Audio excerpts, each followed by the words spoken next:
every person deserves to see themselves reflected in the world around them. And, for so long, the Latinx community hasn't had that. We don't have the visibility. One of the beautiful things about the Latinx List is that you have 10 writers who all come from different experiences. What drives you? What's that push? To me, my culture represents a North Star that I can kind of follow. Like, I'm trying to be the artist both my parents weren't allowed to be. They know how complicated it is being Latinx in this country. We've been here, we're indigenous, this is our home. I feel like now people are willing to pay attention.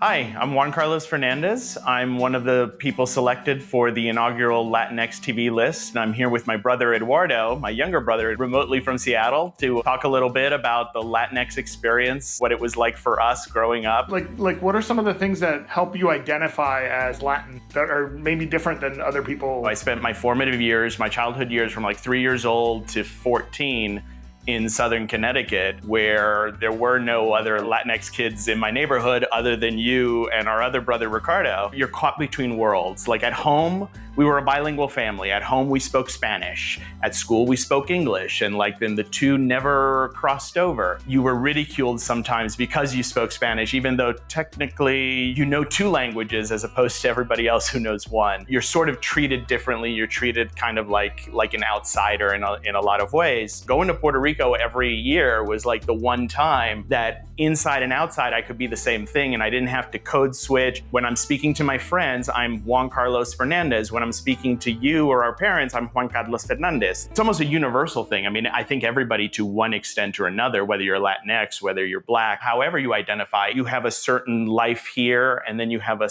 different sort of life there, and you kind of like jump between the two, and you walk this tightrope. We obviously have this rich heritage in terms of our parents are Cuban. You were born in Puerto Rico. We spent a lot of time in Puerto Rico with family that moved there, as well as the time in the States growing up. So how do you identify? Sometimes I don't know, and I don't know how to answer the question when somebody asks me, and it's because we have this mashup of cultures and mashup of experience. Yes, I think that primarily I identify as Cuban because I think that the bulk of what we were raised on and what we were taught are Cuban traditions. But I was born in Puerto Rico and I did grow up in Connecticut. So, what am I in Latinx culture? There's a little bit of everything. And I think that that's why, just in general, people have a hard time identifying who is Latinx or who isn't. I'll go order coffee and they'll ask me my name and they're like, oh, you don't look like a Juan. And, and our parents, they came from Cuba. They left Cuba when they were in their teens. Thinking back as an adult now, they're like, oh, they had to abandon everything. They're like, their childhoods were left behind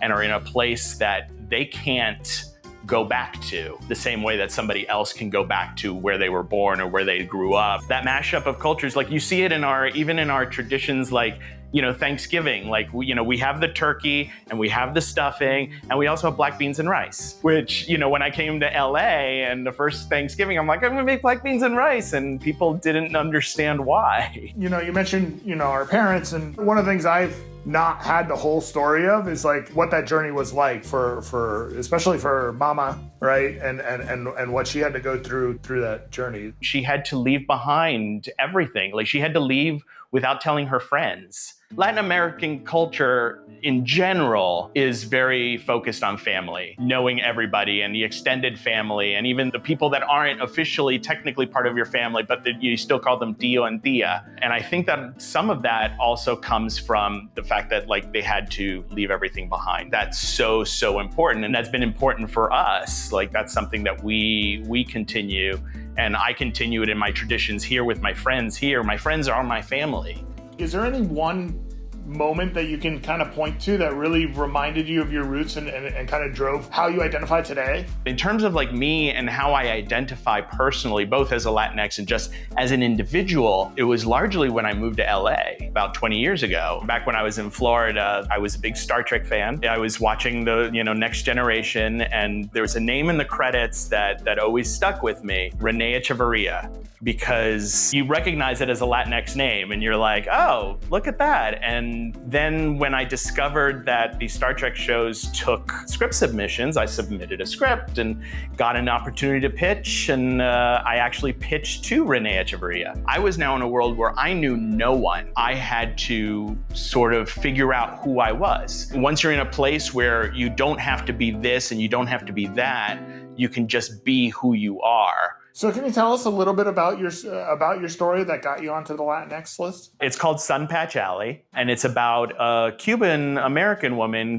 Gracie Fuentes, who's the creative director of this children's television show in the 1970s. I had it take place in the 70s because, number one, that was the heyday of educational television. It was a time that was very similar to our time. It was kind of turbulent. At that time, we were dealing with Vietnam, Watergate, the free love movement. And it was a time when women were still treated as second class. Women couldn't even have credit cards at that time. And it also allowed me to tell a story about a Latinx character that I hadn't seen before. She was white passing. At work, she's Gracie Fuentes, but at home, she's Graciela. It was just much closer to my experience of what it's like to live as a Latinx individual. What are your thoughts on how some of the stigmas and cliches that we often see with Latin characters and the like in entertainment, how do we break those? Stop doing them, humanize them, dimensionalize them. We want relatable characters. We want characters that feel authentic. I mean, I don't know what it's like to be a gardener or a housekeeper or a gang member. When there is a Latinx character,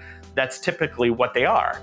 And I don't know what that is. And so I want to see more Latinx professionals. I want to see people living their lives normally just like everybody else. Make them feel like real, living, breathing human beings and not just a prop. And don't be lazy about it. So how does the future of Latinx look like to you in the entertainment industry? More of us. We need more of us. We need more of us telling our stories. We need more people in creative roles. We need more producers. We need more directors telling, to tell our stories. If and when I achieve, success, through this, I plan on paying it forward because we need more visibility. I don't want the next generation to have to grow up without these role models that I didn't grow up with. If I have the opportunity to change that, I want to do that. Thanks for celebrating Latinx Heritage Month with us. Be sure to like, comment, and subscribe to this channel for the latest updates on all things Hulu. Acentos bienvenidos, all accents welcome.